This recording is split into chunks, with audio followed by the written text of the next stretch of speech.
Recording. Welcome everybody to David and Jerry's Real Estate Cafe. We are back. This is our November edition.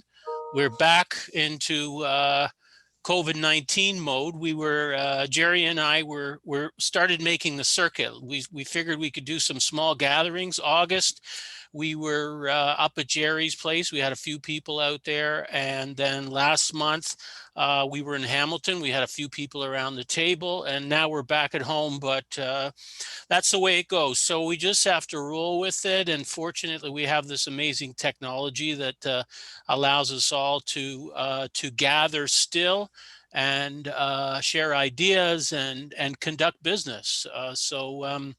That's very important, and we're happy to be here. So we got a big show tonight. Very excited, full agenda. Let me tell you what's going on tonight. First of all, Jerry and I are going to have a couple words. We're going to bring Ian and Nicole Walterhouse into the conversation. They are real estate agents with Century 21. Doing a lot of business today. I have the good fortune to be doing business today with Ian and Nicole. They refer some mortgage clients to me. Lots of mortgage clients. In fact, their business is really rocking and rolling. And they're looking at expanding their team. So if you're a real estate agent and you don't want to cold call and you want to have appointments set for you, you definitely need to speak further with Ian and Nicole Walterhouse. We're going to talk about how they work as part of this model that Jerry created, the Canadian Investment Services model, how they offer investments to their clients and what that means to them.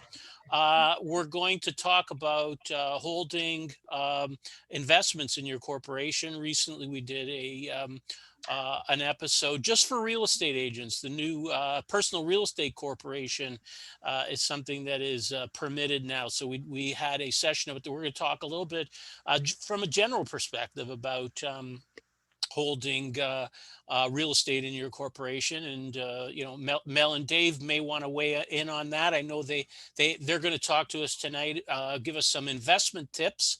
A couple who is out there rocking and rolling on the internet, doing great things, coaching, teaching, have built up an amazing portfolio of properties. So it's going to be an inspiring conversation. And we have the great Terry Wallman, who is a lawyer and a private lender. And he's a mentor to me because, wow, he knows a lot about private lending, dealing with the ins and outs. We're going to ask Terry if the number of power sale cases are up, number of very difficult mortgage applications are up, because I know that Terry sees some tough deals coming his way. So we're gonna talk to Terry, and then we have Perry Battelle, who's been a real estate agent in the city of Toronto. He does both commercial and residential. He's with Harvey Callis, and he's going to talk to us about some of the trends and things that have been happening. People want to know, people see some of the things that are going on. Of course, condo market is a little soft. Single family so strong. This just in the last 1 or 2 days, there's been some word about interest rates going up maybe soon. So what does all that mean? We'll discuss all that and more tonight here on David and Jerry's Cafe. Let's get started. Jerry, how you doing, man? How you been? I haven't seen you in a while. We used to see each other a lot more often. Yeah, no, I'm good. Sorry, I'm a little preoccupied here. I'm dealing with an offer. So anyway, yeah, you're dealing with an offer on one of your flips. Yes, I am. So tonight hopefully is a good night. But anyway, so I'm going to be a little preoccupied. But anyway, I'm good. I'm anxious to get back here. We've been rocking and rolling. Continue my quest to save the world from CRA. So that's quite good. Right.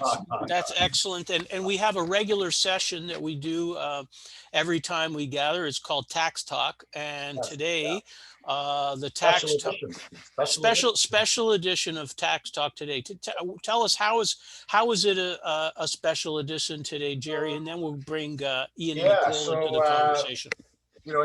As most of you know, we start off our episode about about some tax issues that are relevant to the real estate market. And tonight we're going to talk about one of our topics is holding real estate in a corporation. So the fact that we have Ian and Nicole Walterhouse here with us tonight, I think, is a good opportunity to kind of combine those two and talk about real estate in a corporation. And I know Ian and Nicole are utilizing that strategy too. So we're going to talk about holding real estate in a corp, and that's our topic. So I don't know if you want me to start this rant. Okay, well, let's on bring them into the conversation first, and then we'll expand on that a little bit more in the context of some of the recent sessions we had for real estate agents with the new personal the PREC. But first, let's ask Ian and Nicole why they've gotten involved with CIS, your company, Jerry, Canadian Investment Services, what it means to them, and why it's something that's important. Want to start? All right. So, hey guys, my name's Ian, my wife Nicole, and business partner Dave. I'm loving the haircut and the look. That's very cool. And Terry, just wanted to reach out and say hi. You helped me in a deal up in Musselman Lake at the start of the year. That was very hard. So thanks for bringing in the financing for that. So David, the reason I got involved with Jerry and CIS is years ago, back when I had hair, I had read the book Rich Dad, Poor Dad, and discovered that there is a different way to live and a different way to make money than the way I was doing at that particular time. So that was many years ago. Through investing and doing private financing, I just always knew that there's probably a better way and a different way. Now, when Nicole and I first got married, we went to see a financial advisor, if you remember that day, and it ended in tears. It didn't go very well. And I just knew there had to be a different way. Now, that's where Jerry came in. Did you want to speak to that experience at all? Sure. I mean, I think it was, for me, I mean, I had been raised by parents who suggested I read books fairly early on, like The Wealthy Barber, and who gave me, they had real estate in their portfolio and did very well. And I was somebody who had, a graduate degree from university, but why was it precisely that I was having such a hard time understanding what it was that investment advisors were telling me, and really just couldn't kind of grasp it in the way that I felt like I wanted to at the time. And so to Ian's point, it was just one of those moments of this, it really shouldn't be, even for somebody who was sort of exposed to the concepts early on, it shouldn't feel that unsettling, I guess is the best way. It just couldn't, 1 + 1 wasn't equaling 2 for me in those meetings. And so Ian certainly found a passion for looking for other opportunities. So and then to answer your question directly, David, is the reason we went with Jerry is there was a level of trust there. The background that he has is phenomenal. He'll speak to that. And when Jerry and I started talking, he's like, Ian, you spend so much time with a client, getting to know them, building trust, selling a house, buying a house. I can literally spend sometimes months with these people and get to know them very well and get to know their financial situation very well. And Jerry's like, why don't you mesh the two, the financial advice side of things? So that's what we've done. And it's added value add to our business. So we're actually able, if I'm working with people and we're downsizing, all of a sudden they have a few $100,000 in equity. They actually come to me and say, Ian, what should I do with this money? And my direct answer now is, you got to call Jerry. You got to talk to Jerry. Yeah, well, that's what I found too, is when it comes to investments, because people trust a CPA, right? I mean, having a good tax strategy as part of your investment portfolio is very important, and Jerry understands a lot of that, and he's worked in a lot of the different areas. Jerry, tell us a little bit about your experience and how CIS started. And by the way, welcome Perry. Perry joined us just a couple of minutes ago. Welcome, Perry Patel. Okay, wait, that's too much. I appreciate all the comments. Too much talk about me though, but I do appreciate the comments. So just a quick, for those that are new to our broadcast, most of you have probably heard this, but just a quick summary. So my background, again, I don't say this to be boastful. I really say it to add credibility to what I do. I'm the only person in Canada that is a CPA that has been licensed, registered, and governed by all 5 of the investment marketplaces in Ontario. And Canada, we govern by province. So again, I'm not saying that to be boastful. I say it to lend credibility to the fact that after having done what I've done, worked in all these industries, I found out one thing, and that was very important, and that is financial advice is very biased. It is structured to sell you a product, and that is so wrong.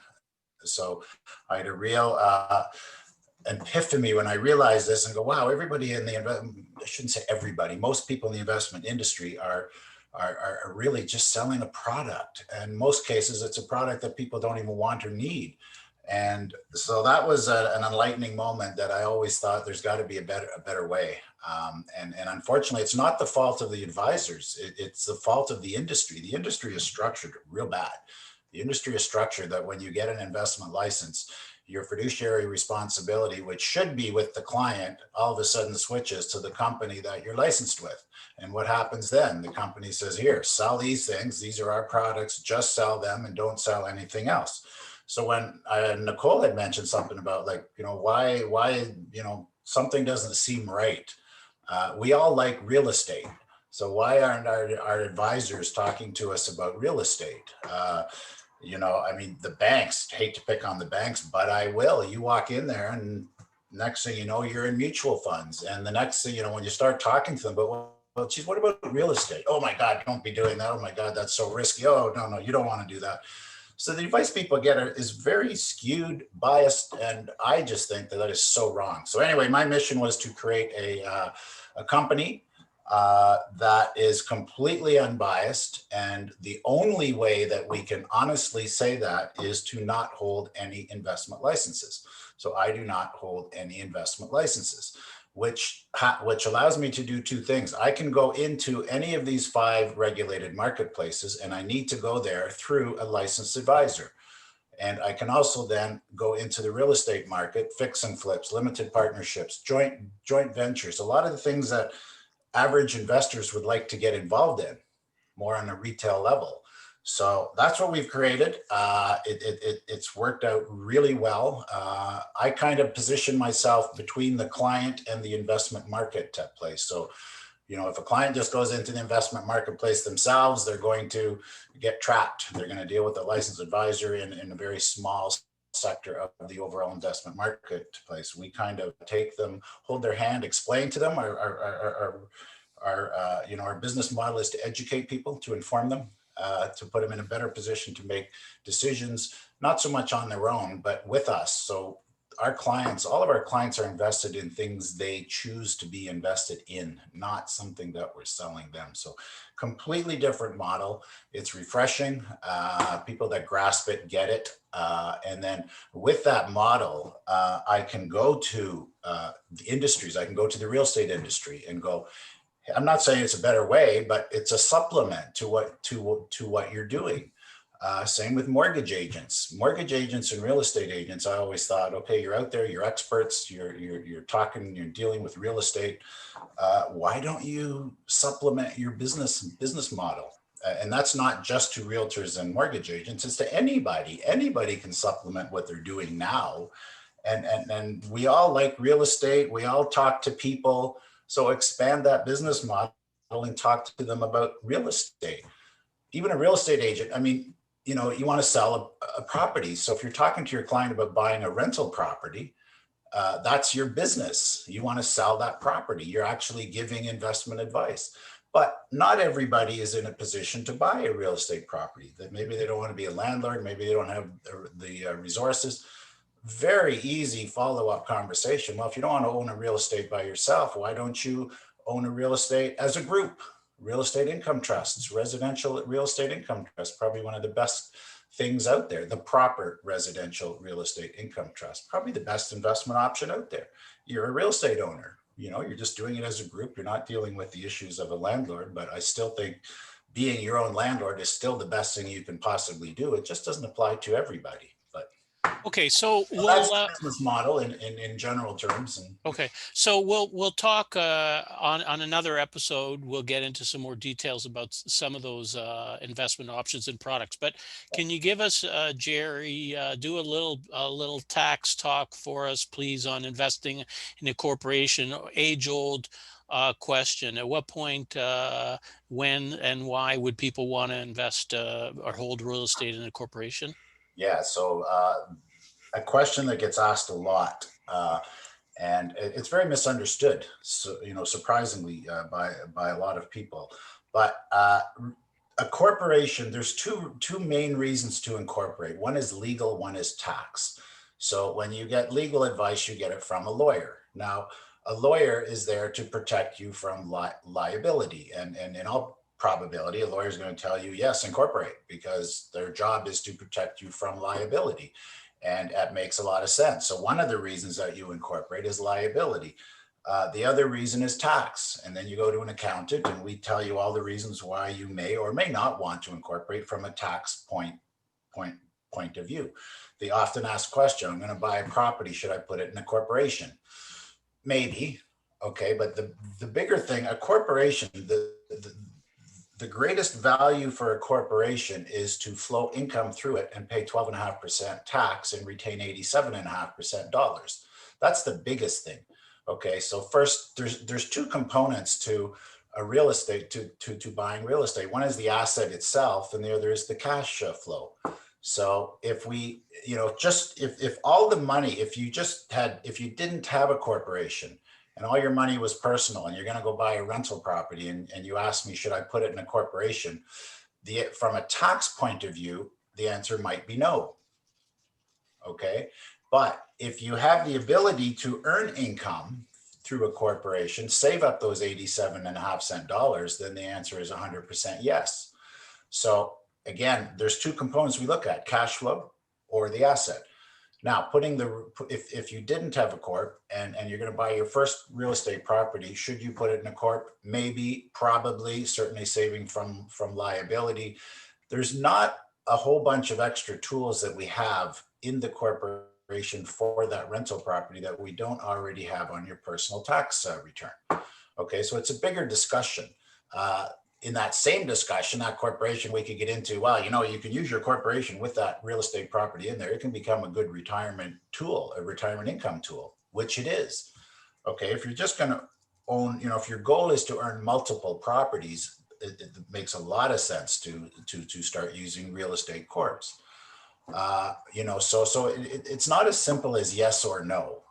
Okay, we want to look at all the specific facts, certainly leaning towards yes. There's a cost associated with incorporating and the annual filings. So that cost, the benefit of you incorporating has to exceed that cost. There's no point in incorporating if it's just going to cost you a whole bunch of extra money that you're not getting a benefit for. So we want to make sure that the benefits exceed the cost. In most cases, they do. And another thing, for example, I had a client recently, they had a number of properties, they had like 6 properties personally. They didn't have a corp. And they're saying, should I transfer all these properties into a corp? And I said, well, that doesn't make a whole lot of sense, but what's your net income? So they had a good net income from these properties. I said, here's what we're going to do. We're going to set up a corp, not to hold those properties, but we're going to get that corporation to provide a management service to yourself personally. So at least the net income gets flowed into the corporation so we can pay our 12.5% tax, because this particular client had a job. So their rental properties were a side gig. They had $100,000 a year job, and now we're putting rental income on top of $100,000 and paying 40-50% tax on I wasn't, but the previous account was. And I'm like, this is wrong. So let's set up a corp. Whatever your net income is, we're going to charge a management fee from the corp to you personally. Has to be reasonable. And then we're going to shelter that income in a corp. And now you're earning 87.5 dollars. And also in a corp, the third kind of tax and liability are the two main reasons, but also from audit risk. A corporation, from an audit point of view, probably 300 to 400 individual people get audited for every one corporation. So your audit risk is less. Okay. So Gary, there's a question also, if you don't mind if I jump in here. There's a question from Nate. Is there a transfer charge if you transfer property to a corporation later on? yeah. So basically, when you transfer a personal property to a corp, the Income Tax Act requires you to deal at fair market value. Okay, so if we have a property personally, we have to transfer that property into the corporation at fair market value. Legally, you can sell it for $1 if you want. I mean, if it's just to yourself, but the Income Tax Act steps in and says it has to be at fair market value. There are mechanisms we can use to transfer it in at the cost base. It's called Section 85 of the Income Tax Act. So, but technically, we can transfer the corporation in. And then we have to do that at fair market value. We certainly don't want to do that and pay any tax. One of the problems with this client that has 6 properties, I'm saying we're going to be incurring quite a tax bill here to do that, which really doesn't make any sense. So every situation kind of stands on its own merit as far as the circumstances around it. Overall, the general answer would be yes. It probably makes sense to hold your rental property in a corporation, but there's a lot of buts and what if and There's also mortgage implications. I just want to mention to people that welcome to ask questions. This is an interactive broadcast. That's one of the things that is unique about this. So feel free to ask questions at any time, and we can get back to some of those questions. I want to take a moment to ask Ian and Nicole another question. If they could tell us a little bit about their business. I mean, you don't have to give away all your secrets, but my understanding is that you basically are looking to recruit real estate agents, and there's no cold calling required, and you arrange appointments for them. I mean, if we could cookie cutter that into the mortgage business, I'd be very interested. Can you tell us a little bit about how it works? And we will display, by the way, everybody's contact information as we go through. Sure, yeah, absolutely. So we're always looking. So if you remember the movie Glengarry Glen Ross, as far as ABC, always be closing, we're ABR, always be recruiting. So we're always looking for people, but we're looking for a specific type of people that will work with us. But the unique thing about our business is that when you jump on board, we're going to give you appointments. So we're not going to give you leads. You're not going to be cold calling. What's going to be happening is we give you real live people to sit down there and speak with and interact with. So a lot of real estate agents like that because they don't like the cold calling part of it. Anything you want to add?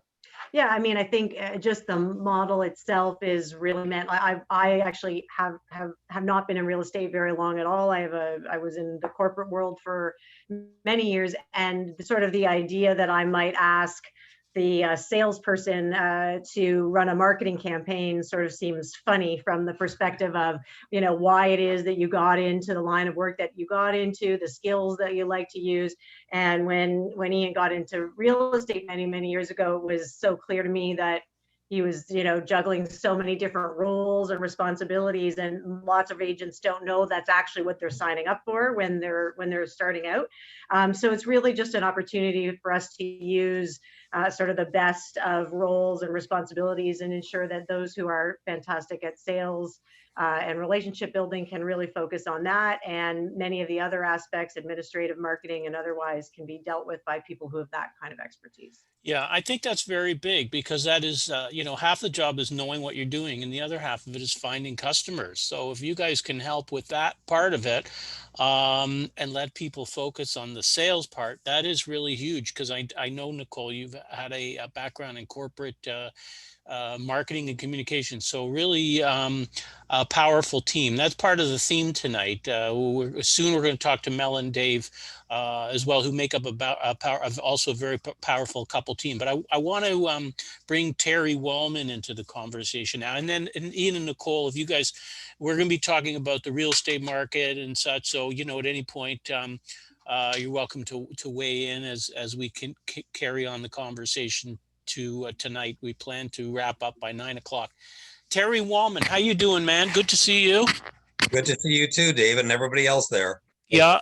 And as Ian said, you know, you helped us out with the deal.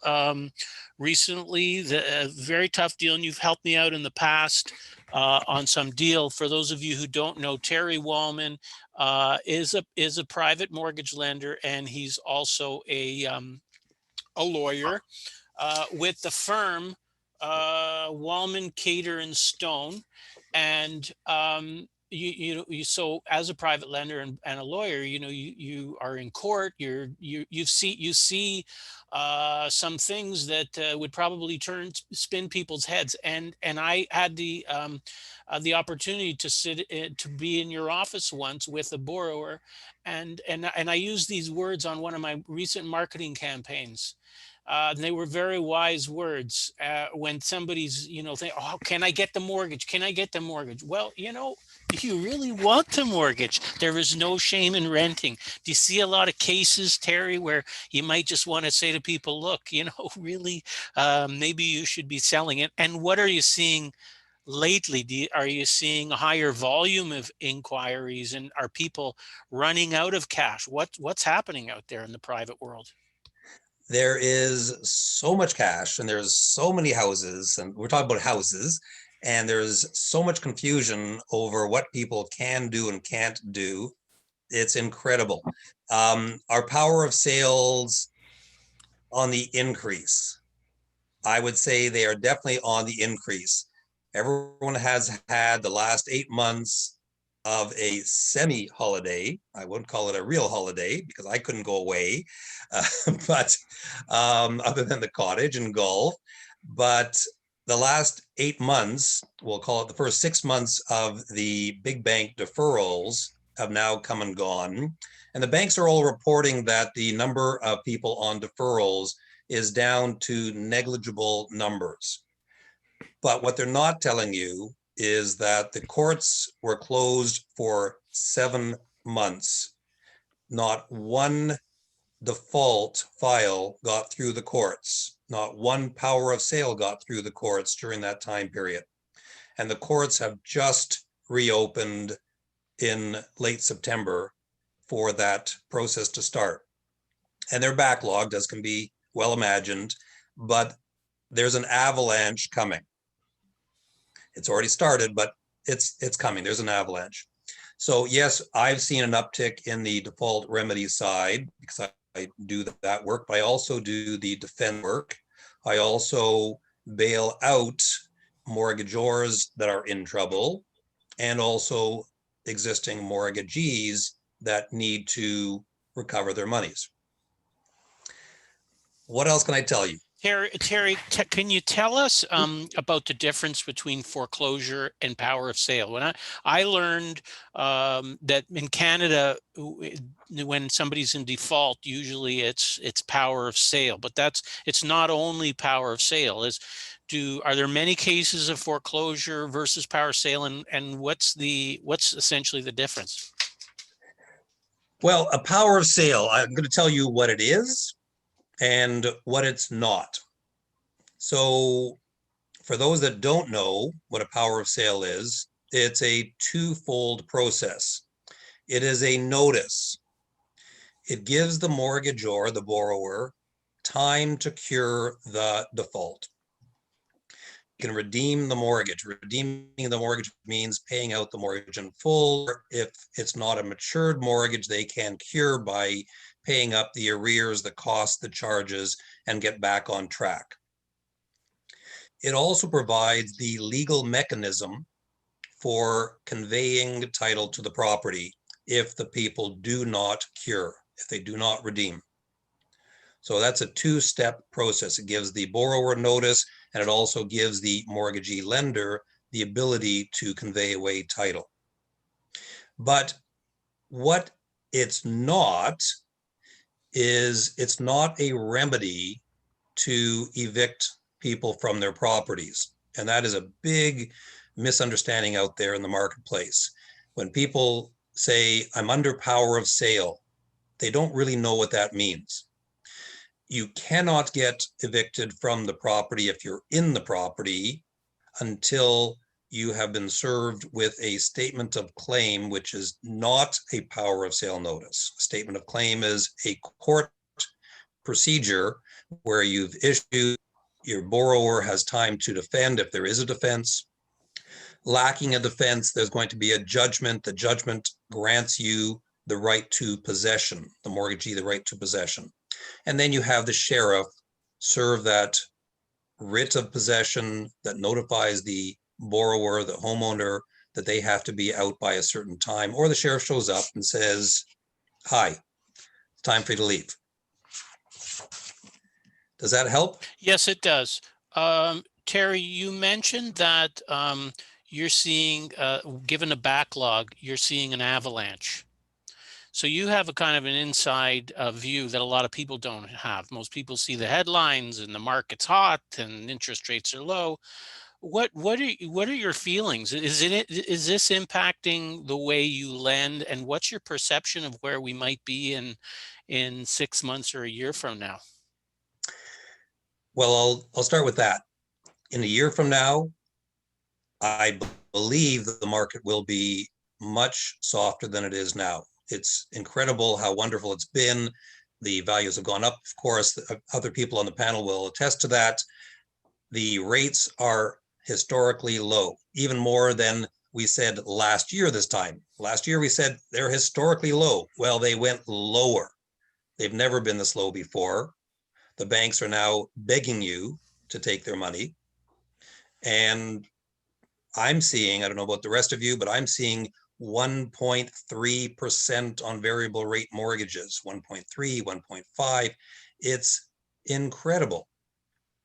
But I'm going to take you back, David, to another question you had, and that was the difference between a power of sale and a foreclosure, because they are very distinct. In a power of sale, if there's no curing of the default and the property is then listed by the lender, sold by the lender, and as an example, it sells for $1 million and there's $800,000 worth of debts against the property. There's going to be a net realizable surplus of $200,000 that goes back to the borrower. In a foreclosure, which is a statement of claim through the court process, at the end of the process, you get what's called a judgment for foreclosure. The equity of the owner is no longer the borrower's equity. The lender registers that judgment for foreclosure against the title of the property, and the title transfers immediately to the lender. So if that lender happens to list that property and sells that property for $1 million, and the debt was $800,000, and that surplus of $200,000 is there, but it doesn't go to the borrower. The lender is the owner of the equity. That is the lender's money now. Okay, and there's a question from Michael Evans. How long does it take to get a power of sale today? Okay, so that's a great question. And again, there's a lot of misunderstanding about this. When you say how long does it take to do or get a power of sale, again, the power of sale is a notice. And when we send out a notice, the person has to be in default for at least 15 days. So if your mortgage is due on the 1st and you haven't paid it on the 1st, on the 16th day, you can have a notice of sale under mortgage, a power of sale notice issued. The power of sale notice gives the borrower, and if you're a first mortgagee issuing the power of sale and there's a second mortgagee, the second mortgagee gets that notice as well. You have 35 days notice, after which, literally on the 36th day, the lender could convey title of the property away from the borrower. But that's not the reality.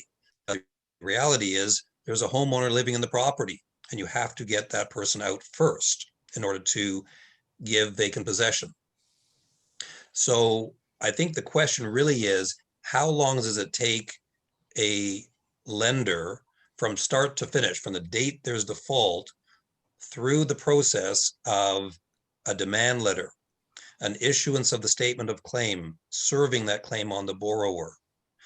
The borrower has 20 days plus 10 to defend. If he doesn't defend, you apply to the court for a judgment. That might take the court system is very slow right now. That might take 60 days to 90 days before you get your judgment back. You get your judgment back, you serve the judgment on the borrower. 10 days go by, no response. You then apply back to the court for what's called an order for possession. Another 30 days might go by. You get your order, your writ, you send it out to the sheriff. Another 30 days go by before the sheriff goes. All told, it could be 3 months to 6 months before you have possession of the property. At which point you secure it, you appraise it, you insure it, you list it, market it, and sell it. Okay, So in answer to your other question about what are lenders doing in this market, knowing that it takes so long to get right to the end where you have possession of the property and you're able to list it and sell it, the private lenders who were lending up to 85% potentially have scaled back on their loan to value, and they have increased their requirements as to the borrower's ability to repay. yeah, I'm still seeing advertisements for 85, 90%, but you know, I mean, sometimes lenders will do that, right? Because they're all selling, and you know, they'll say that, and then when you inquire, you get something different. But indeed, there is more caution. I wonder if we can bring Perry into the conversation now. Perry is a primarily Toronto sales representative. We've known each other since we were probably about 8 years old, and That's true. That's true. Perry's been with Harvey Callis for many years. He's been in real estate for what, about 30 years now, Perry? Yeah, a little over that. 30 years. And you do commercial, and you're working mainly Toronto market. What are some of your observations, you know, particularly in the last 6 or 8 months? And also, do you see anything in the last week or so, reasons for either more optimism or less optimism? Well, thank you for having me, Dave. I got to say that I do wear a lot of hats, so I'm doing kind of different businesses here and there. But my focus being that I've been doing commercial real estate for 30 plus years, and you know, this is an interesting time in commercial real estate. But obviously, there's a lot of different sectors in terms of commercial real estate. So the key to quite a few of them is that it is specifically commercial retail street front, is that COVID has really taken a big bite out of business. And so you've got restaurants and other businesses that haven't been able to pay their rent. And that is making it very tricky for landlords to earn their income. And so it's a very soft market. It's hard to rent. It's hard for landlords to rent out during COVID to a new tenant, other than cannabis, let's say. That's a big one. But you know, there's not a lot of fast food places or even nail salons, and you know, these are kind of the retail that took over when the mom and pop hardware and clothing retailers left Main Street. You know, it filled up with professionals like, you know, dentists and skin care people, and obviously hairdressers have always been around. Fast food growing, so you know, all of those businesses have been impacted. They're all getting hurt, and with regards to the rents, they've come down. The reality, though, is that the owners of these retail shops haven't chosen to list them for sale. They're you know, bearing down and taking the pain. And I guess a lot of them do have the means to carry it for now. And the ones that are running into problems and don't want to keep the properties, they're still, you know, listing high, the numbers won't work. They won't mesh. They're not selling. So there are a lot of properties for sale, but there's a big spread between what a real estate owner on a street front property would be looking to sell for, and what a buyer who's trying to take this opportunity to buy a good location on a good street with a good income potential, they will pay a good price, but certainly the two prices aren't there's no meeting of the minds on most of these deals. So that part of the commercial real estate, I mean, there's a buying opportunity, but you're really, you got to do the legwork. So I mean, you ignore the asking price, you come in with an offer, you play it out, and then you move on to the next one if that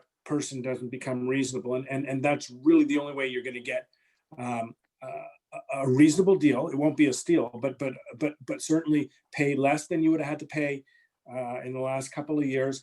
But it's a needle in a haystack, and you got to put the work in. And that's something that I do for clients and even on my own account. So that end of the market is under flux for sure. And, you know, industrial is still very strong. And the same with plexes, right? Rates are low, you know, so industrial is getting filled up with owner users. Whatever rent they were paying, you know, is going up and up anyways. So what was $6 can now be $9 in Toronto for industrial buildings. And what's happening is those industries that are in those buildings, they're looking to buy, borrow cheap, and own their own real estate. And this is the time to do that. So that's keeping the rental rates are high, the purchase price of industrial. So it's probably a top asset class now. And then multi-res has always been, so apartment buildings always been, you know, the safest, best investment if you're okay coupon clipping at a low cap rate when you're buying. So and those cap rates, you know, things are fairly consistent. Although if the rents come down and the cap rates stay the same, what a seller's going to get is less. But you know, multiplexes, if you buy a triplex, sixplex, prices are up, prices are high, but rates are low, and it's a good time to buy. If Perry, I, go Jerry. yeah, Perry, I mean, we've all seen the devastation that COVID has, wreaked upon a lot of these commercial buildings. And I agree 100% with what you're saying. There seems to be a disconnect. Let's take these restaurants, for example, that, especially now with this second wave being so strong, we'll probably see a lot of them closing permanently now. And yet the landlords still seem to think that the properties are worth what they were before COVID. And as you say, the buyers are coming in trying to get a steal. So my question to someone like you, do you see those values, and we'll just use restaurants or other types of commercial that are really getting beat up hard by COVID. Do you see those types of buildings realizing the value that the landlords think they're still worth, or does COVID really put a permanent dent into these values of these type of buildings? Because a restaurant, I'm sure there's other uses for a restaurant, but just from a general discussion, what else can you use this thing for? It's a restaurant, and You're absolutely right. It's built out as a restaurant, and it had value as a restaurant because restaurants are hard. You need hood fans, and yeah. it costs a lot of money. Yeah. That's borrowed money, and for restaurateurs, they're not borrowing that money from the bank. They're getting it from equipment. So there's no question. Restaurateurs who were looking for locations were looking for restaurant locations. They're not looking anymore. Restaurants are going under, whether it's a mom and pop restaurant or Buka and the chains that are big with the most prominent restaurants. That's a classic example. They're under receivership. The big guys, Charles Caboose, they're all hemorrhaging partners' money, not their own, but they're all hemorrhaging.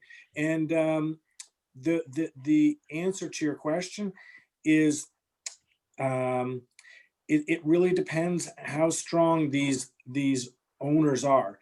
They understand that real estate will eventually be continually going up, and that this is a blip. What no one knows is whether it's a blip for 1 year, a blip for 3 years, or whether it's a trend that's maybe going to affect these street front retailers on a more permanent basis, because, you know, the elephant in the room is before COVID, retail was always an investment that many people felt was declining in terms of, you know, appreciation. And of course, that's Amazon and Walmart's and, you know, and online, any online shopping. And so what you ended up with is you lost all the businesses, and what you filled them with was cosmetic people and dentists and nail salons, and then the big one, fast food and restaurants. And so the restaurants are closed. The fast food is doing business, but even on the fast food, you know, we're finding that there are new trends happening, which is ghost kitchens. It's you know, you're most people are now ordering their takeout on Uber Eats or any of the number of sites. And if you're generating a lot of business that way, and only a smaller portion as from someone who is coming to your storefront, then the alternative is don't pay rents of, you know, $30 to $100 a foot plus TMI. Go to some industrial area, open up a kitchen in an industrial area, and then post all these different faux restaurants. They're not even real. You just come up with a marketing and you come up with names, and you start putting it on Uber Eats, and you'll prepare for 5 different restaurants in one kitchen in one industrial street, and then the drivers will come and they'll pick up the food and take it. And the people who are getting their food at their door think they're ordering it from a restaurant, but it's coming from a kitchen in an industrial area. So that's also Jer, yeah. you had asked if owners are realistic about pricing. And so the other question is, are second mortgagees realistic about values? Right. And so you're talking about, or Perry was talking about different properties. What about a senior care facility? We have a situation right now with a senior care facility out on the east side of town, where the owner is extremely realistic. He listed his house, sold his house, closed his house, paid down his debt as much as he could from the sale, and he's left with a senior care facility with 16 beds. And he sold that as well, the business and the real estate asset, for whatever he could get. And the second mortgagee, if the deal closed, would lose about $200,000. What did the second mortgagee do? Any guesses? Audit. Second mortgagee did not buy it. No, The second mortgagee declined. He refused to allow the sale to go through. And so now the owner and the buyer and the first mortgagee have made an application to the court to abridge the time of the notice of sale under mortgage, the power of sale, to do away with that 35-day notice period, because it's rather urgent and prejudicial to everybody to wait that full 35-day. The second mortgagee was just not being realistic. So the court, we hope, next week will grant the abridged time for the power of sale under the first mortgage, who will then convey title to the would-be buyer.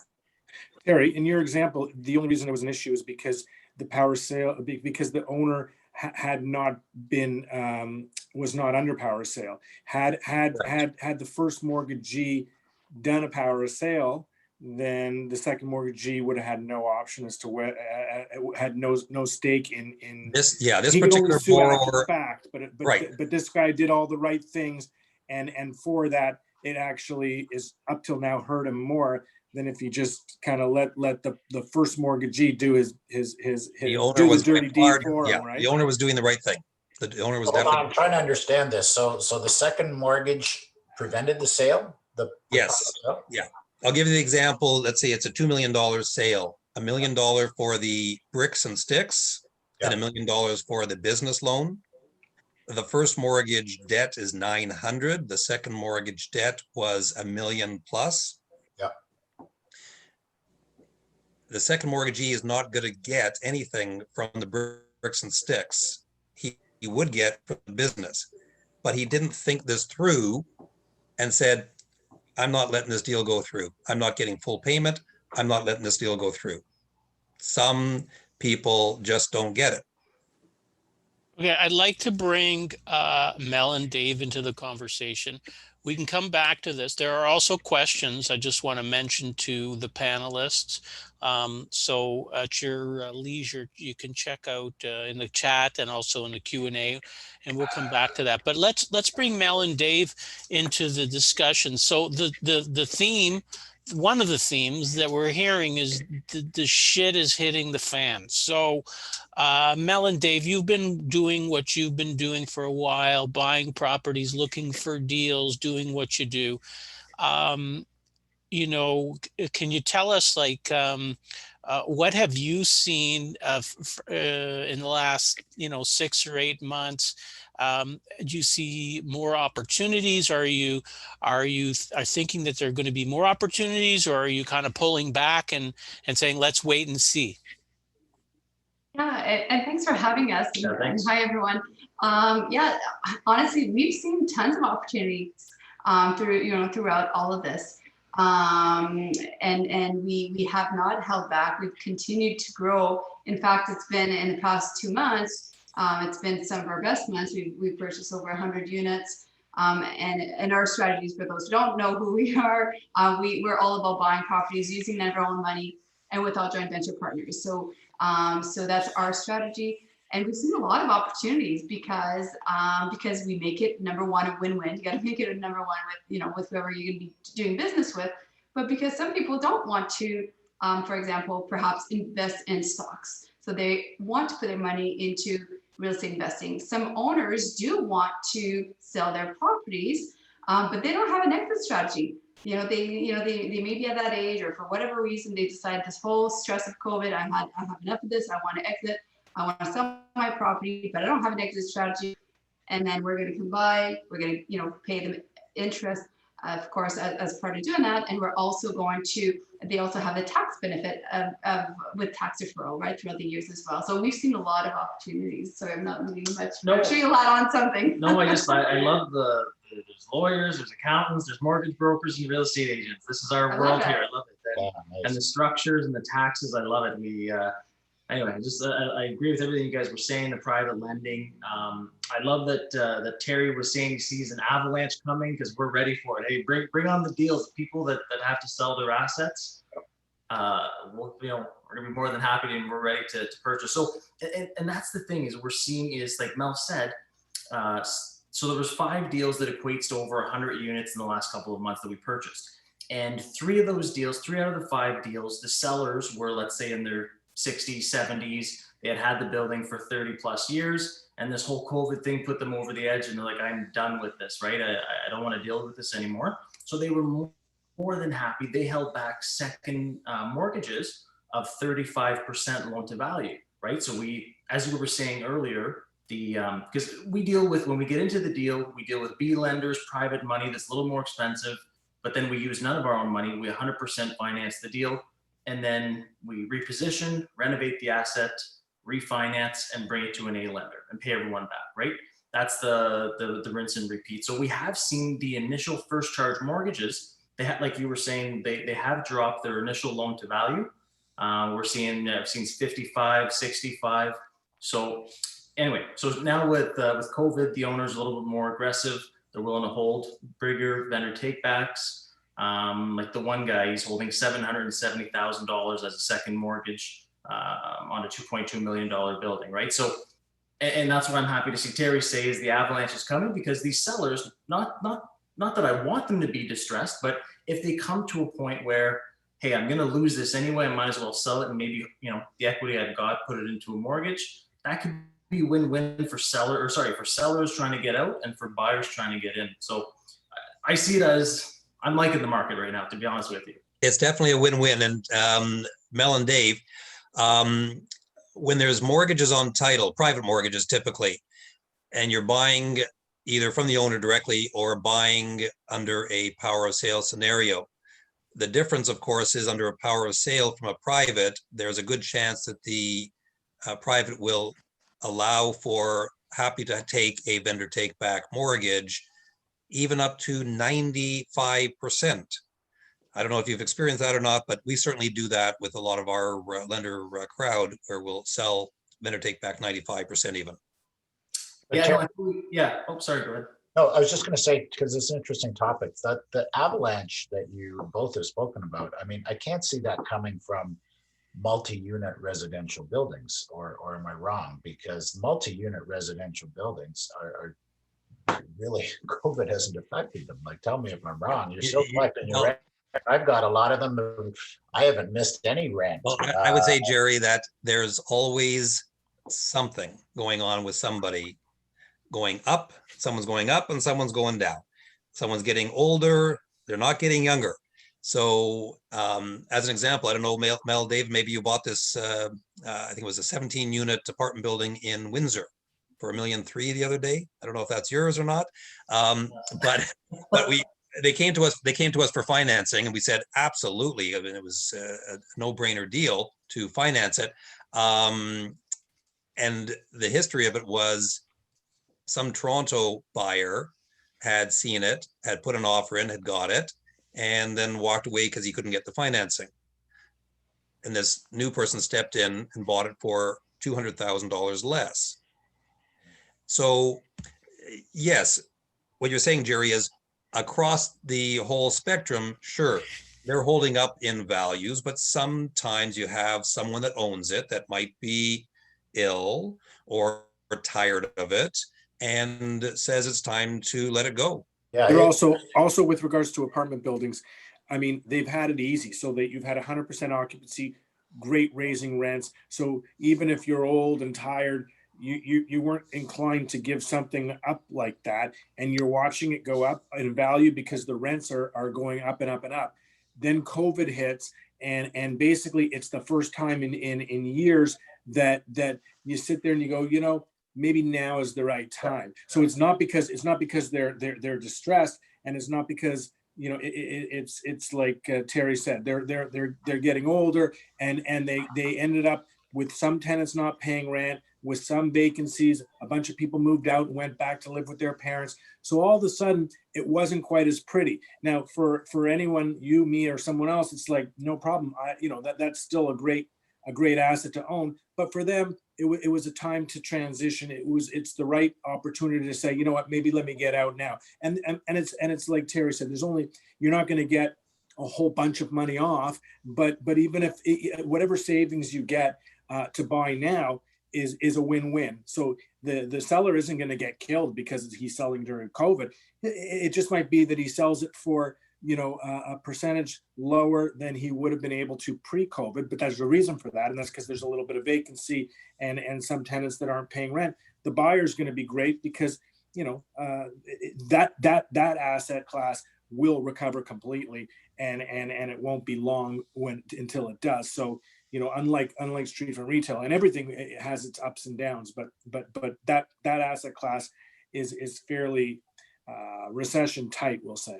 I think, Dave, that was a great point you made about most of these multi-unit apartment buildings in general are owned by elderly people who've had them forever, and they just get their cash flow. And I think it's a very interesting point that COVID might have jarred them a little bit to go, oh, you know, maybe now is the time.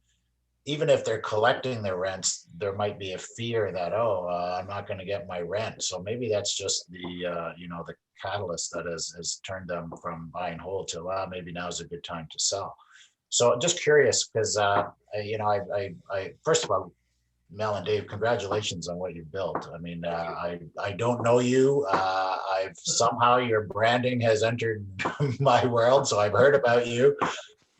You've done some incredible things. Where do you find these? Are you buying these things through real estate, or are you just knocking on the owner's door and go, hey, I'm Mel and Dave, and when you're ready to sell, we're ready to buy? Like, what's your, maybe tip us, let us know how you go about finding properties. Because I've always found a lot of times, by the time and I say this with respect, but by the time it hits the real estate market, the deal is kind of gone. Do you agree, or are you buying some of your deals through real estate, or are you just finding the owners and saying, where? And where? Toronto or elsewhere?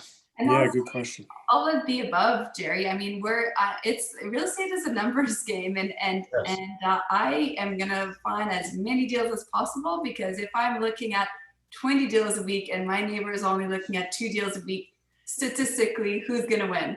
I'm gonna win, and I want to win. So we look at lots and lots of deals. So we look at deals everywhere. We work with investor focused realtors. We also absolutely find off-listed deals where we're aggressive with our marketing and doing all of that. So it's a combination of all of the above to find deals. Like when we purchased, and this was pre-COVID, but the year we had purchased 12 properties in 12 months, I think maybe 9 of them were not listed, and still the rest were listed. So a combination of both. So I wouldn't just say just use a realtor or just do this. I mean, use a combination of all the tools in the toolbox to really maximize on how many deals. Because yes, there are still for sure deals that are still listed with a realtor. Absolutely, even out of the 5 that we just purchased, 2 of them were still with realtors, right? Correct. Yeah.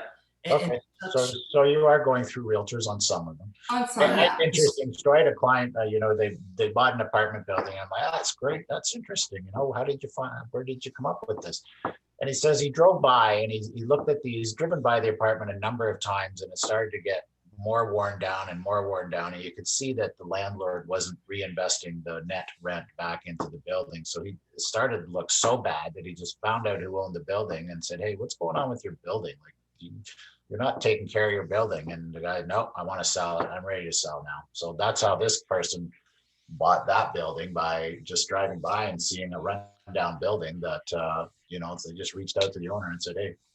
And I think a lot of people, like, we're all chasing the same thing. We all want to own as many rental properties as we can so we can create passive income. So I think you made a good point, Mel, that you're looking at 20 deals a week while everybody else might be looking at 1. And, the person who's looking at 20 is probably going to get more. So very interesting point. Oh, so Mel and Dave, are you looking for a property perhaps in Cambridge that has about a 15-foot hole in the roof, that has a heritage plaque on it that doesn't matter because the place is going to fall over any day? Hold on, Terry. How come they get that deal? Hold on here. Hold on. David, pull some rank here. Come on. Yeah. No, I wouldn't buy a property unless I have my exit strategy. So I can fix a hole in the roof. Where is this thing? Yeah. I'll send it to you, Jared. I might have better send it to Mel and Dave. Mel and Dave, what send about it to them a week later? Mel and Dave, can you give us an idea, like where, number one, and 2, there was a question, I think this was directed at you, if you could tell us a bit about your strategy for acquiring properties. Yeah, so we're located in North Bay, Ontario. We're about 3.5 to 4 hours north of Toronto. It's a secondary market. The reason we like it, obviously we live here. The reason we like it is high cap rates. Cap rates are 7 to 10 on a normal deal. Low price to enter, the barrier to enter the market, the price per door. Rents are still relatively high. We'll have people that move here from some places down south, and they're still surprised that the rents are still high. And the vacancy, the listed vacancy is, let's say, 2%. For us, it's basically just over 0. So it's really a perfect storm, right? So that's where we typically invest. That's going to change one day. So we're always keeping our eyes other markets to invest in. And our strategy is basically, I'm gonna make it sound very simple, but it's going to be solely purchasing multifamily buildings using none of our own money and no joint venture partners, right? So what we'll do is we'll find an underperforming asset. We'll put it in our cash flow analysis matrix. And we want to make sure that, using the different variables and that type of thing, we want to make sure that it's an asset that a lender is still going to approve ratio wise, close enough to still be, good enough, but then B, that there's still enough room in the deal where it's not at its ceiling. So whether that's renovation or rehabilitation and rents, so repositioning the asset, right? So getting that sweet spot, finding that deal that just makes enough sense for the lenders to lend, but then also that will allow us to make those changes, get the, reposition and renovate the asset, and then get it up higher for a new appraisal, refinance, pay out all the previous lenders, which would have been B lenders, private money. What did we use last time? The mix, mortgage, investment corporation, different lenders like that. And then once we bring it to those, like we just did a massive refinance in March with CMHC. They refinanced $4 or $5 million of real estate during COVID. So again, that's take that money, pay out everyone, and then rinse and repeat, go find more deals, borrow private money again, and then bring it to the A lender in the end. So again, I oversimplified it, but that's basically what we do is find underperforming deals. Exactly. And I think, of course, the most important piece of all this, because sometimes people get excited, like, oh, I'm going to do this.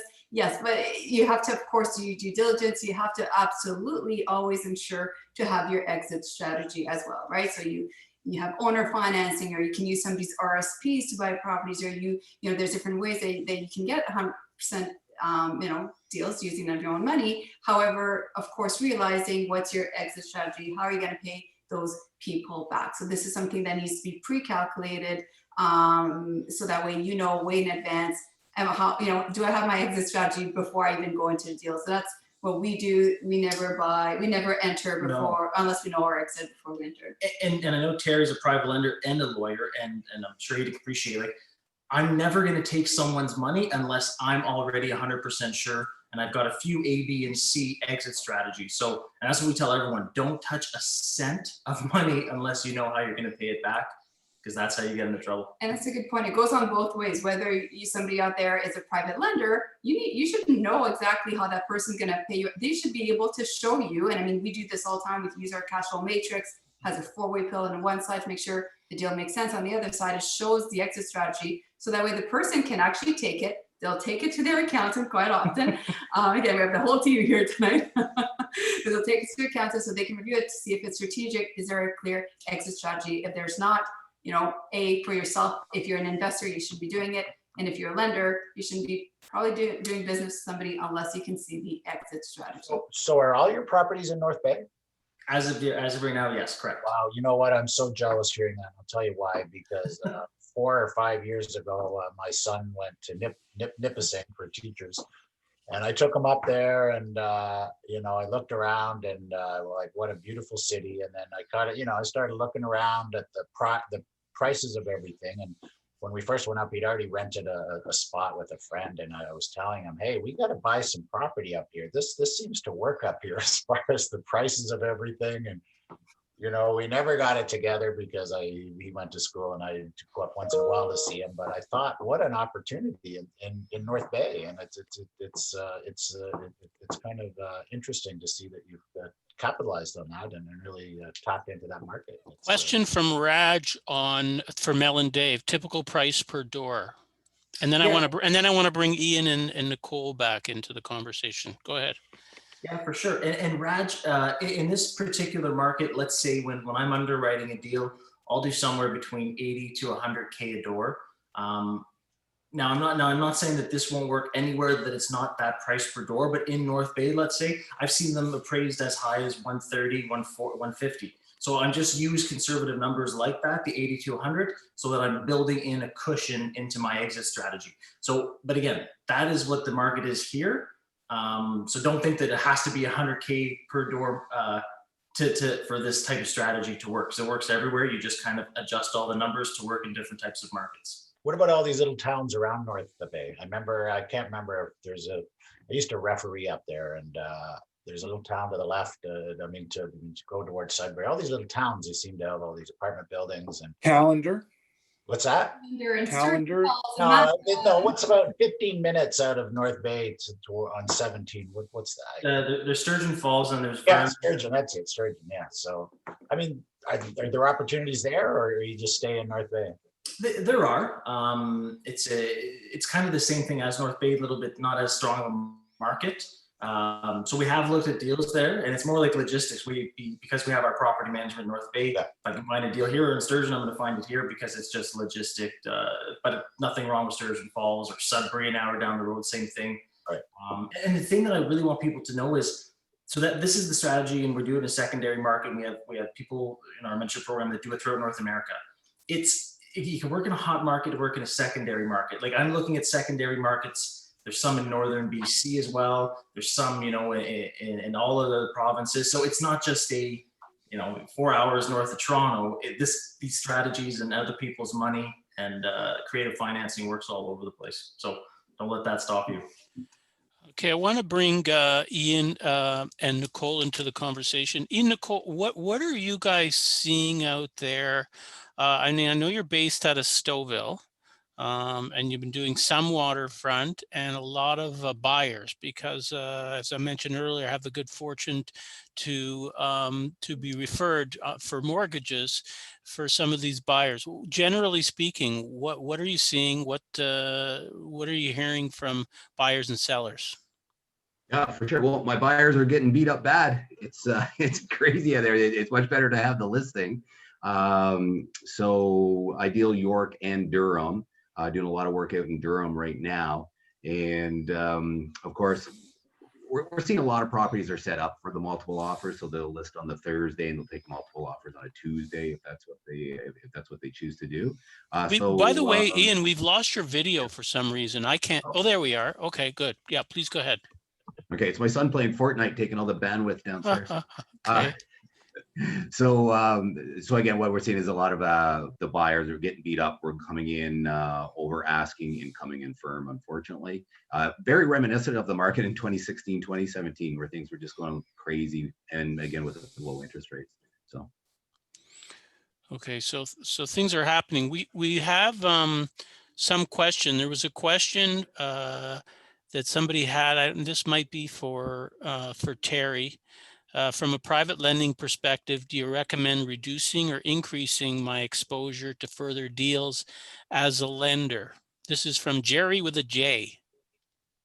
That's a great question. And if you lend wisely, you never have a problem. And as Mel and Dave said, exit strategy.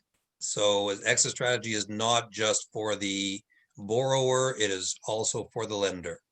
If it's a good property in a good area and you're not overextending your loan and the person is a good person that you're lending to, you shouldn't have a problem.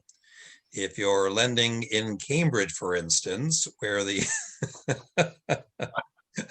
or to Mrs. C, who I think David Grossman knows this story. Navtaj knows this story, but I'll tell you, why did Mrs. C run upstairs and jump into her bathtub and slit her wrists to bleed out? Anybody know the answer to that? Because she didn't tell her husband that she had been fraudulently loading up her house with mortgage after mortgage after mortgage for a period of 5 years. And then the chickens came home to roost. Or you have the two boys that are twins, and the mother needs financing, so she convinces the one son that is not entitled to the property to masquerade as his twin brother. Not hard to do, obviously. They load up a mortgage on the property. They default, of course, they don't pay it. And when they have a statement of claim issued and it gets served on the rightful owner, what does he do? Does he call the police on his mother and his brother? So when you're lending, it's fun to lend. It's great to lend. It's important to lend. It's a great source of revenue. Wealth can be created, but you have to preserve that wealth also by lending smartly. Yeah, I'd second that too. I mean, I think private mortgage lending is a good option. We do a lot of it. It's pretty standard with most of our clients that we suggest to them to do private mortgage lending. But we have to be cautious. Obviously, we want to make sure that the asset we're securing against, again, apartment buildings, they'll just keep collecting rent. So, I don't see apartment buildings really getting affected on the value. The rents only go up. I think 45 years in a row now, rents have gone up. So once again, you got to be selective. I mean, private mortgage lending in general, sure, but you got to dig deeper. It's just like saying, is real estate a good investment? Well, there's there's so many, that's such a loaded question, residential, commercial real estate, Buy high and sell low. Well, so anyway, so I still think it's a very viable option. I still think, people like Mel and Dave and everybody else is trying to build portfolios. They welcome private lenders. I do. I'm the same. I try to buy places without any of my own money because there's lots of people, not because I don't want to use my own money, but because there's lots of people wanting to lend money. Okay, there's lots of people out there who want to lend money, and if the deal makes sense, 100% leveraged, that's it doesn't get better than that. So if you're going to put your own money in, it just means your returns are going to be even that much better. So as you build up more and more real estate, and you can use that net cash flow to pay down some of that debt, obviously your returns are gonna multiply. Like what is the return on investment when your investment is zero? It's infinite. Yeah. It's huge. Like if you have no money in and you're getting a rate of return on none of your own money, wow. I mean, the rates of return are infinite. So anyway, we just got to be a little more cautious. COVID is here, and I still think directing private lenders towards multi-unit residential units is still a very strong strategy. There's a question that came in from Cam. Jerry, I'm not sure if this one's for you or who. The question is, how are the cash flows now from commercial REITs? I stay away from commercial REITs. I don't like them. So, and I let me qualify that. It's not that I don't like them. I guess a better way to say it, why would I invest in a commercial REIT when I could also opt? So why would I invest in a commercial REIT when I can invest in a residential REIT? I guess is a better answer. The proper residential REIT. There's no point, in my opinion. To me, a commercial REIT has to come with a premium of return. Residential REITs, I mean, the proper residential REIT is going to get you a decent rate of return. It's not going to make you 25, 30%. It's going to get you a decent rate of return. Your money is protected. So if I'm going to go into a commercial REIT, I certainly want the potential for a much higher rate of return. And I would stay away from them now just because of the COVID effect even more. So, but again, I don't want to be, I'm not saying they're not good investments. I'm just saying, why would I invest in a commercial REIT when I can invest in a good residential REIT instead? Ian and Nicole, I think you guys recently set up a PREC, Personal Real Estate Corporation, and you work with Jerry on that. Do you want to tell us anything about that? Can you share with us the reason and how is it helping you? Yeah, absolutely. So again, I also say Personal Real Estate Investment Corporation, because when you say it the other way, you got to be very careful how you pronounce that. One of the As we reasons found out last webinar. Yeah, that was on you, Dave. So one of the reasons we set it up is from the expertise of Jerry when he was saying, taxes, one of your most expensive costs throughout life. And as Nicole knows from her corporate world, you're in a 50% tax bracket. It just makes absolutely no sense. So if there's a way that we can get taxed at the 12.5, and if we are going to be keeping the money in there to do the investing, it just made sense. So Jerry held her hands through that, actually spoke directly with my broker, and worked it. So it made sense is why we did it. Yeah, it's an incredible opportunity that the real estate industry now has to especially for the producing agents that are used to paying 40, 50% of their money. It just to flow that through a corp, to leave it there, pay your 12.5% and build up $87.5 in your corp. You're building wealth faster. I use corporations as retirement and estate planning tools. I'm not somebody that likes the traditional RSP. A corporation can do much better for you when you talk about retirement and estate planning. I'm not against RSPs. The only time I use them, if I can have a client, if for whatever reason they're in a 40 or 50% tax bracket, and if we do some projections for the rest of their life, which when you want to use our financial planner, if we can pull that out at 20%, okay, if we can go in at an RSP and get a 50% deduction and come out at 20%, we're winning. But the amount of people I've seen over my 40 years in tax that have put money into their RSPs at 20% and pulled it out at 30, 40, it's ridiculous. It's just such bad advice. I mean, RSP should be very used in only certain circumstances. And let's face it, if we're spending our lifetime building up in RSPs, the goal is to get that money out anyway in our life. So why don't we just keep it outside of RSPs to begin with? So we don't deal with all the tax problems. An RSP is a ticking time bomb. I met with a client today, a new client who's got 300 grand in an RSP, and and then we figured out some stuff, and he's retired now. He's 63 or something, and I said, okay, we're going to start pulling out your RSP, and he's like, well, we can't do that till we're 71. And I said, yes, we can, because you've got $20,000 room before you get to the top of the first tax bracket. So we're going to start pulling this stuff up.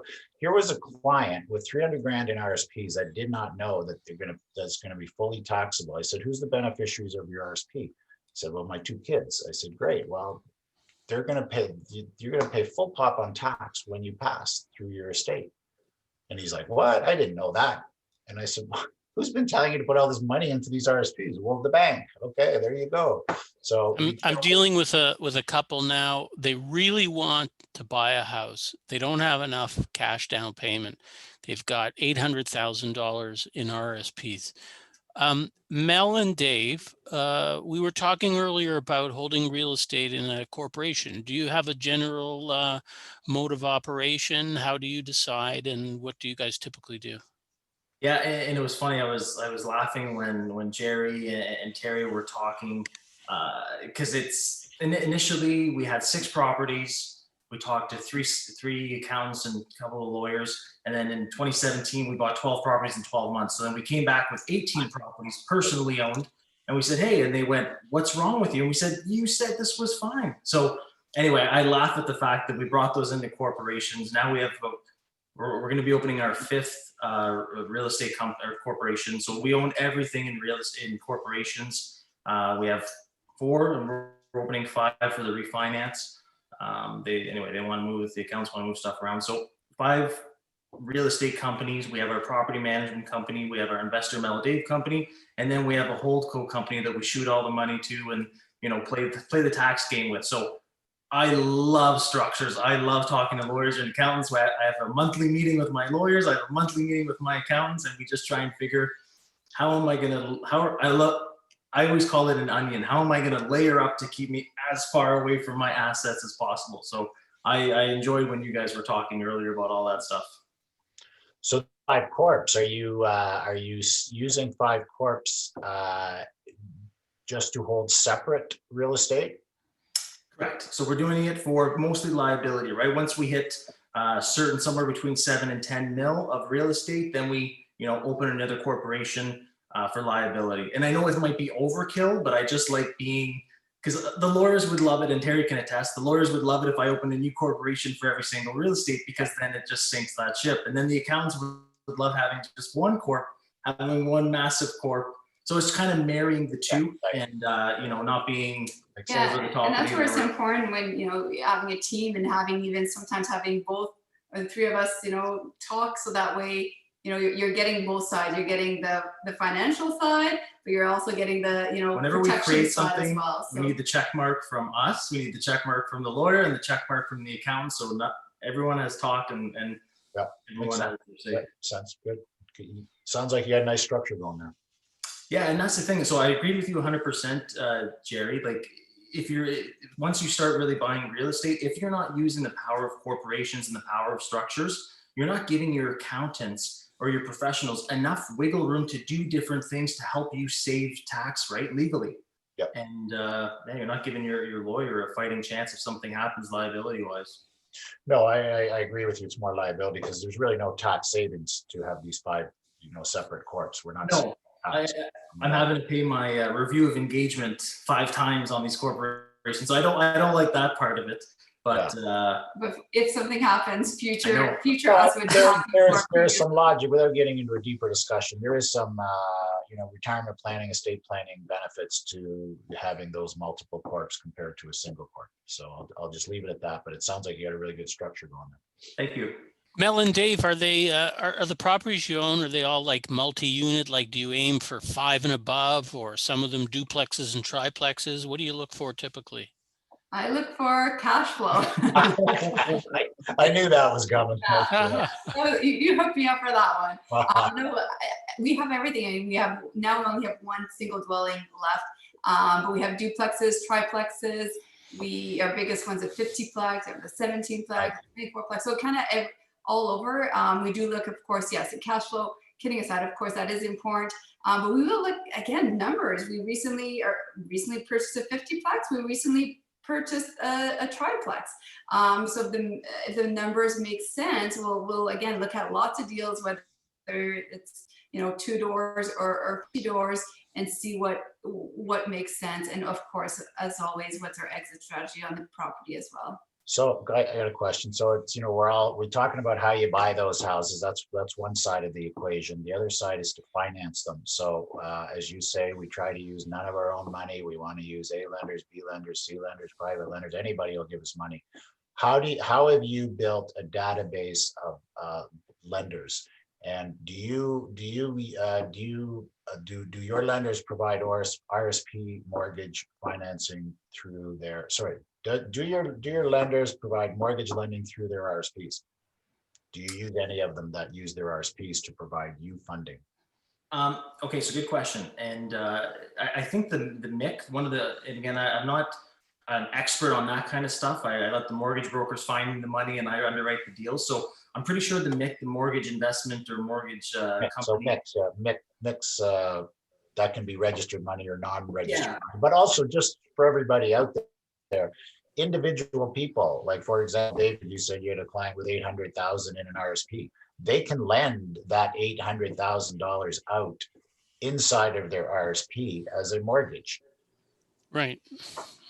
That's an untapped market, because I'll tell you, the investment world does not want you to know what I just said.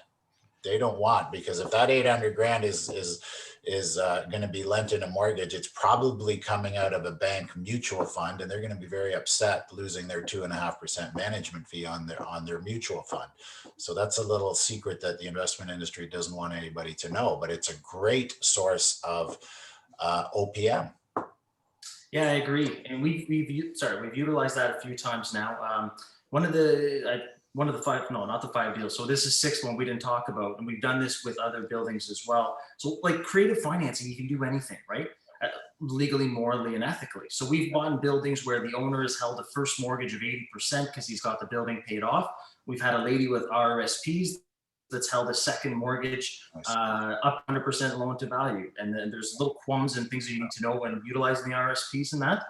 Even a cottage we just bought 2 months ago. The same lender, the same mortgage broker that wouldn't give me a higher loan to value on some of these income properties gave me 80% loan to value on the cottage because it was going to be an owner, occupied dwelling type thing. They felt safer that I would probably pay those bills first as opposed anyway. And then I use someone else's RSPs as the down payment. So 100% cottage. And that's what people need to understand is it's not just income properties. You can buy a house. You can buy your principal residence with none of your money.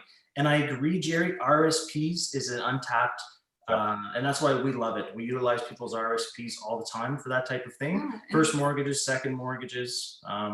Absolutely. It's a win-win as well. And you're right, it's untapped and people don't know about it, but it's a great opportunity where, again, it's always a win-win. If you want to be successful in real estate, you have to make it a win-win with anybody that you do business with. Otherwise, this is going to be very short-term lived, right? So whether it's owner financing, they benefit as well. They don't just lend it because they have to, they benefit from a tax perspective and all that as well. Of course, RSP, same thing. They benefit because maybe they were tired of making 2-3% if that's what they were making, and they're able to make more by investing with us. And again, they do so doing their due diligence before we show them our exit strategy. Same rule applies whether you're investing with RSPs, you're investing from a line of credit or from saving. You always need to make sure that you're doing the same kind of thing. But absolutely, there's lots of opportunities. And I think, kind of bringing back to one of our initial questions that you had asked, opportunities, this is why we're continuing by. This is why we're seeing so many opportunities as well as an investor, if you know how to do it, wisely, of course, is that there are deals out there. There are people who do have a lot of money who do want to invest it perhaps differently than the way they used to invest. Okay, we gotta wrap it up now. So let's just go around quickly. If everyone can just, to each panelist wants to take 10 or 20 seconds, give us their closing thoughts.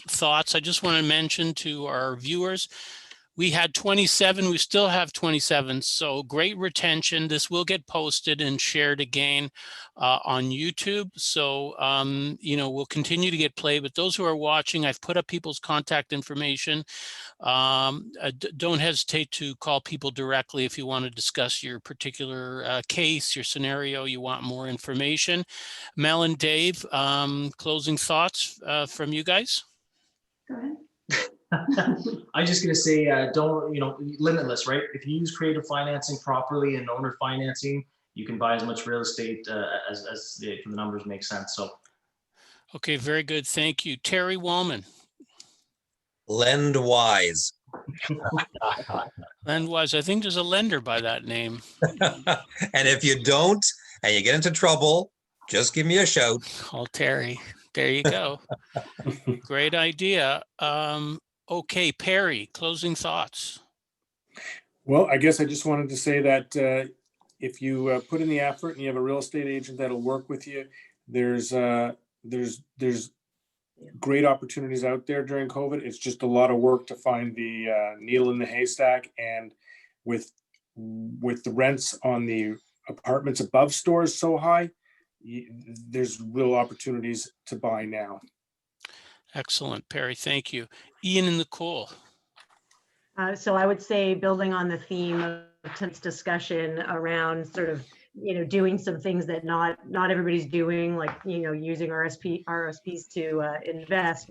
I think one key thing to consider is, if you are working with an agent, Ian mentioned earlier that everybody was doing multiple offers on sales. We haven't been doing multiple offers, and we've been getting even above what people were expecting in a multiple offer situation. So, just considering if the whole industry is doing, generally doing one thing, consider what you might do in the opposite direction. And we're finding great value in that way. I always say, be the firefighter. When everybody's running out, you should be running in. Exactly right. Zag when everybody else is zigging, right? I just want to say something, and then Jerry, I'll let you I'll bring us home. But at the beginning of this call, I had mentioned that there was some talk about interest rates going up. Apparently, Pfizer has been doing trials of a COVID vaccine with 90% success. The other 10%, some people are growing an extra ear or maybe losing a finger, but still 90% is pretty high. Good reason for optimism. So despite the avalanche that we've heard about at the courthouse, let's keep our fingers crossed, because we're looking forward to getting back together with our friends and hanging out for some good parties and live music. Jerry, what do you think? Yeah, that 90%, I think that's Pfizer. So buy Pfizer, buy low and sell high. I don't know. Great panel. Thank you, David, for putting this together. Jerry, next month in Wasaga Beach, what do you think, buddy? Wasaga Beach looks good. Yeah, you're moving to Wasaga Beach soon. I'm moving to Wasaga Beach next month. I'll still be back frequently to Toronto. I have a cottage in Wasaga Beach, and I think that makes the deductibility for tax purposes of my cottage even more convincing now that you're up there and we can do some business. Well, excellent. Maybe we got to do a webinar from my cottage just to convince CRA that it actually is my office. We'll definitely do that, and then as soon as things start to improve, we'll have everybody up for a good time up in Wasaga, and we'll do a panel with everybody in person. How's that? I just, on a closing note, I really encourage people to explore the benefits of corporations, not only just using them for real estate or everything else, but using them as a tool for your retirement income and your estate planning. There's tons of extra tools that we can use with those corps. in that area. So. All right, awesome. It's been fun. Thank you, everybody, for participating. And until next time, happy real estate hunting. Good night, everybody. Take care. Good night. Thanks, everybody. Bye. Good night. Yeah, bye-bye. Take care. Take care.